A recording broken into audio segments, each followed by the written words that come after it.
Assalamualaikum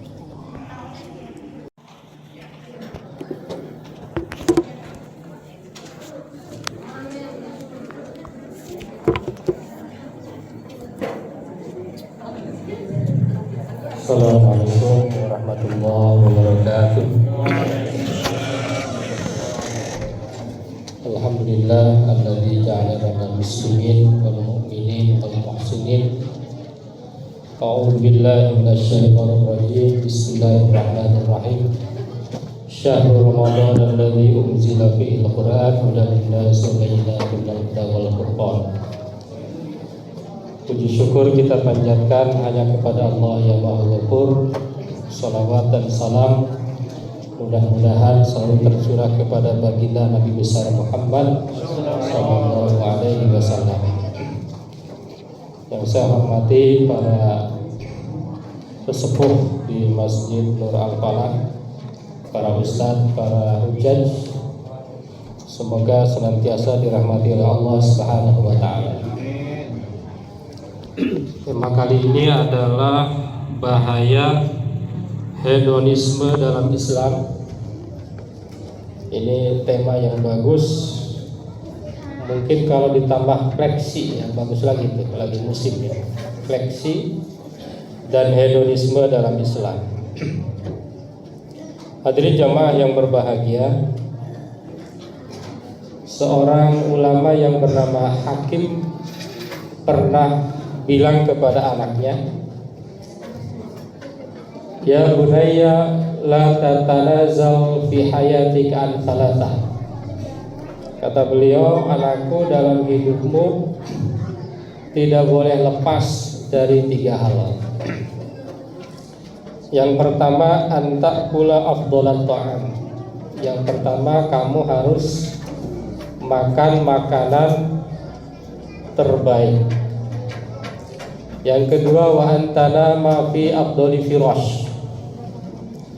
Yang kedua, kamu harus tidur di tempat tidur yang paling baik. Dan yang ketiga, wa an taskuna fi afdhalil buyut. Kamu harus tidur, harus tinggal di rumah terbaik." Pertanyaannya, kira-kira ulama ini hedon enggak ini? Hedon itu apa? Hedon itu adalah menganggap bahwa tujuan hidup adalah kesenangan dan kebahagiaan. Apakah yang disampaikan oleh ulama ini hedon atau bukan?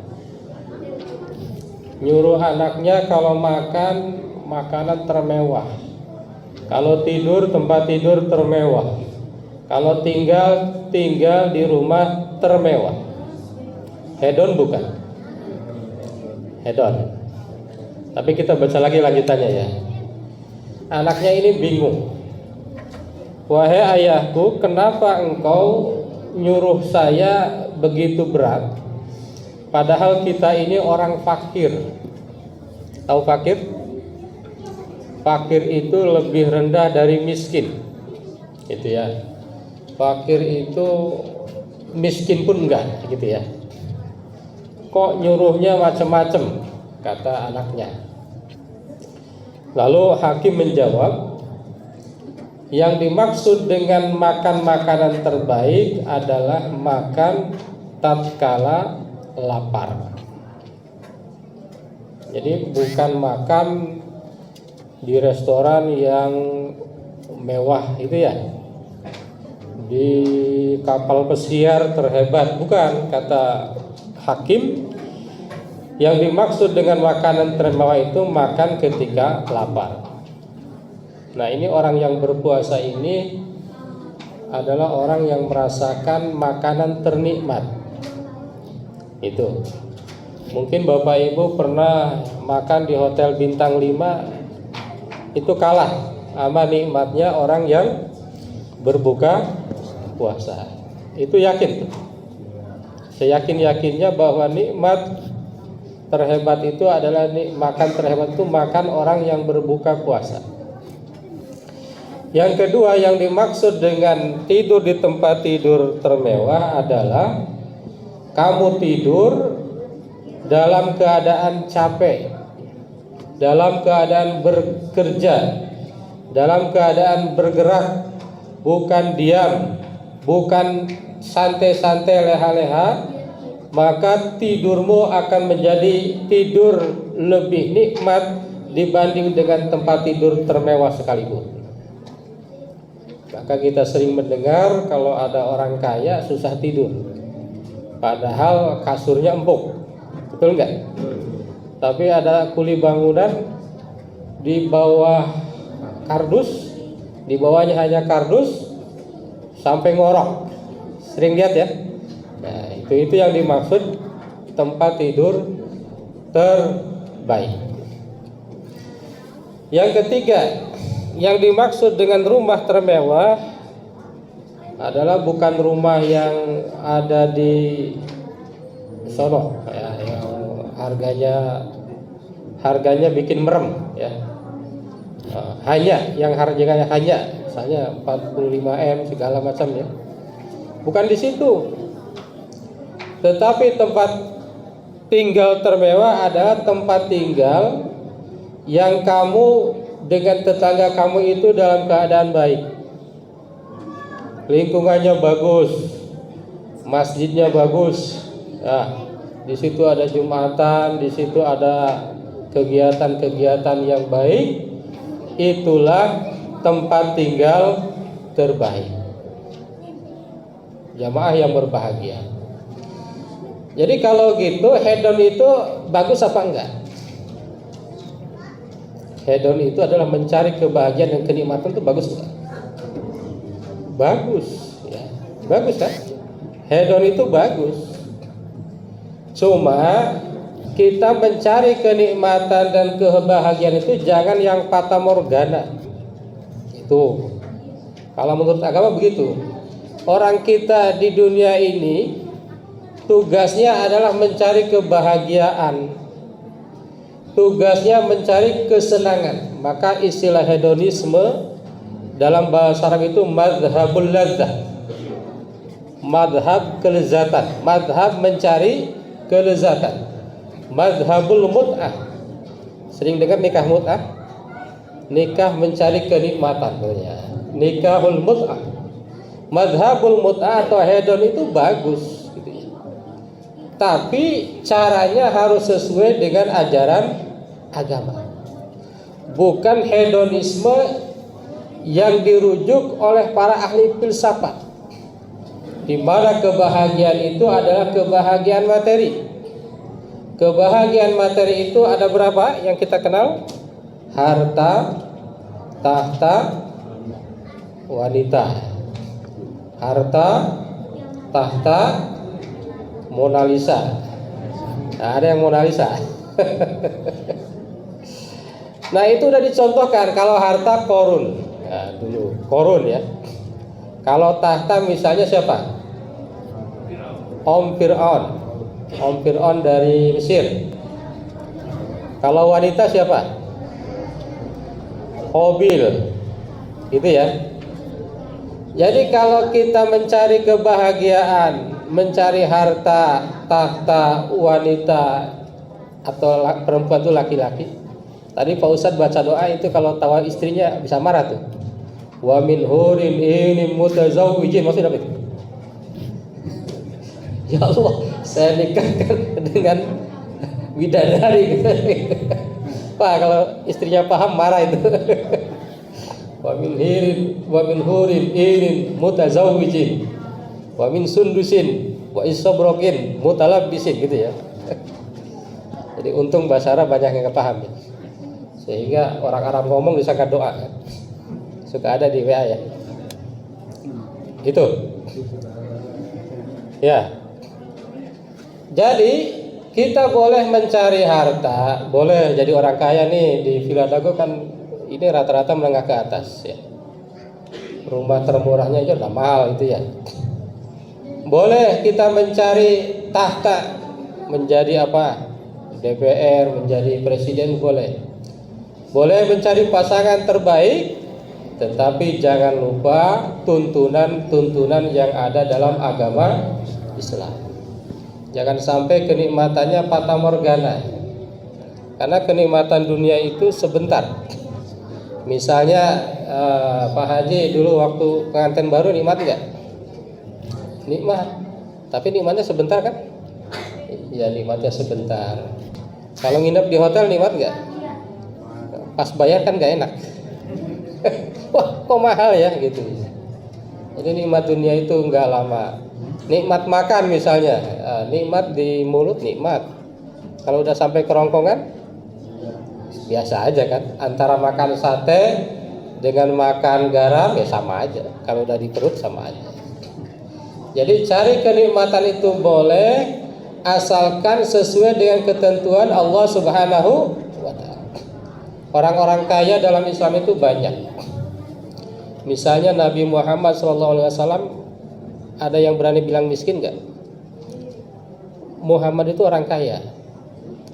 Saya pernah baca hartanya Nabi SAW itu 1217 kilogram emas. Di atas 1 triliun Pak. Mungkin sama dengan warga Villa Dago ya hartanya ya. Sekarang emas itu di atas 1 juta. Lagi naik-naiknya nih emas. Ya kalah sama orang kita ya. Orang kita ada yang 70 kilo kan emas. Mas Badrun ya, Mas Dodo. Ya, jadi betapa kaya itu boleh. Nabi Muhammad juga adalah seorang presiden, boleh nggak? Boleh. Nabi Muhammad istrinya cakep-cakep, boleh nggak? Boleh. Bahkan kemarin saya ngobrol sama teman di UIN ya. Teman saya ini tiap hari puasa, Bapak Ibu. Pas Ramadan malah berat badannya naik.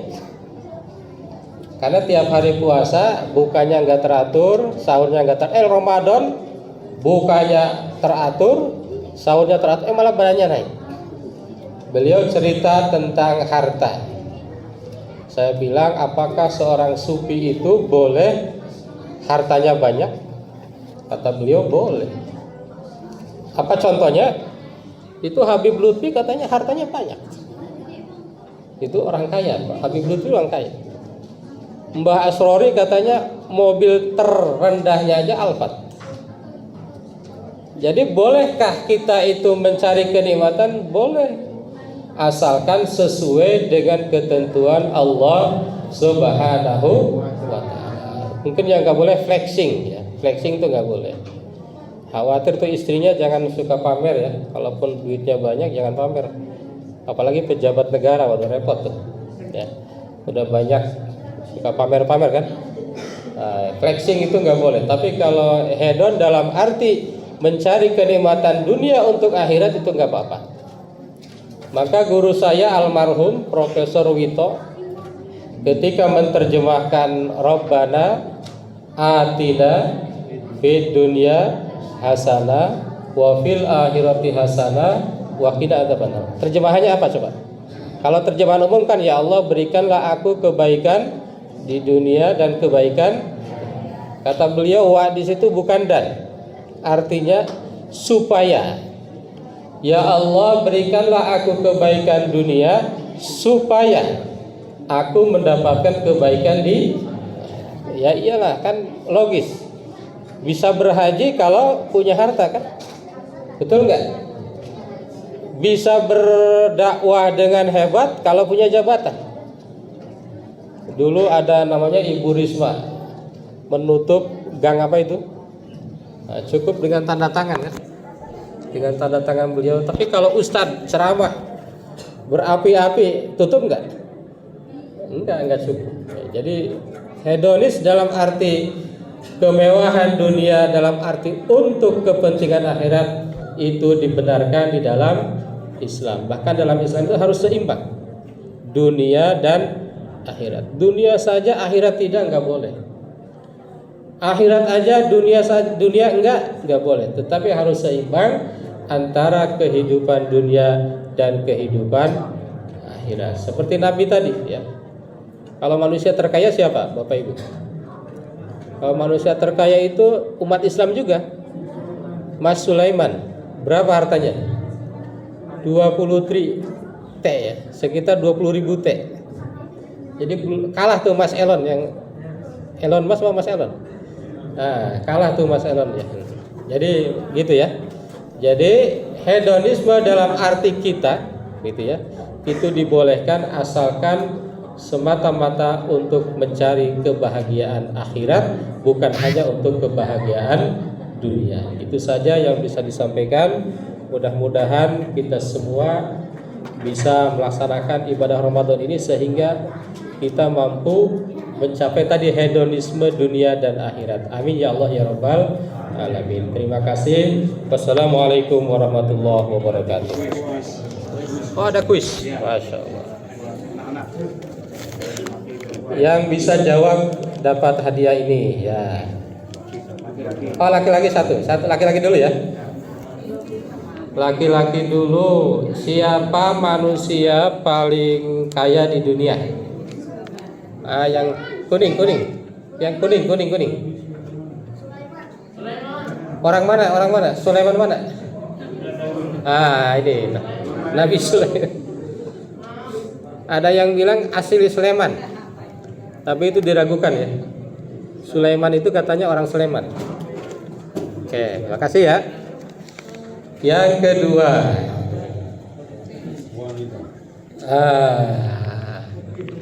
siapa nama wanita yang disebutkan ketika ceramah tadi? Perempuan. Harta, tahta, dan ayo acungkan tangan. Gak ada yang jawab.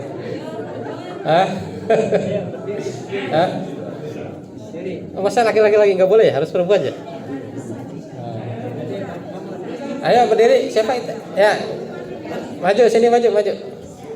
Udah berani maju aja, udah benar jawabannya ya. Ya. Siapa tadi namanya? Enggak, yang nama perempuan tadi yang disebut? Mona Lisa. Betul. Salim dulu dong. Ya. Baik Bapak Ibu, terima kasih sekali lagi. Assalamualaikum warahmatullahi wabarakatuh.